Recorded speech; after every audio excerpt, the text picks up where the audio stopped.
How do we do this? The main thing is that you should regularly take time to reflect early on in your career. But the idea is, after you've been working for a while, like let's say you've been, I think if you're like new to a team or company, I would do this like 1 or 2 months in, even if you're very junior. 1 or 2 months in should be enough time to get like sufficient signal. I'm like, okay, what does my life look like here? What am I doing? What are the different behaviors they need me to exhibit?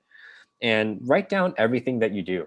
Like, what is your not day to day because days can vary a lot, but like, what does your week to week look like? Like, how much time do you spend writing code, reviewing code, fighting with JIRA, doing data analysis, talking with designers, etc. Just write down like all the different things you do and try to split them up into 3 different buckets.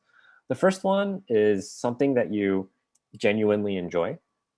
And I define genuinely enjoy as this is something that you could do at work.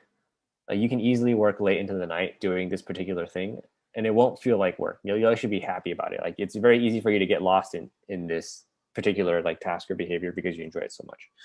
The second bucket is neutral. A lot of stuff is going to fall into this bucket, but neutral is like you can do it, and you can do it for long periods of time.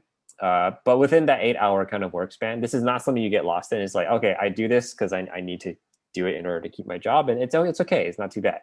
But if it crosses the boundary into my life, outside of that work-life boundary, then I won't be too happy.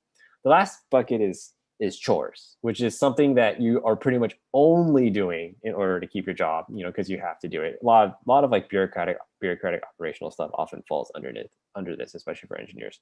And these are the things like even within the scope of work, like you can't do a ton. Like you can't do this like 3 to 5 days a week out of your work week. Maybe you can do it for like 2, 3 hours like every week or something on just one day.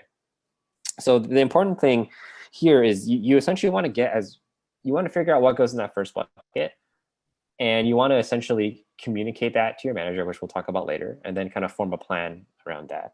And I hope all of you here can find at least one thing that goes into that bucket. And you can always do this on the fly. Like you can, of course, wait like a month or whatever every few months to do this exercise.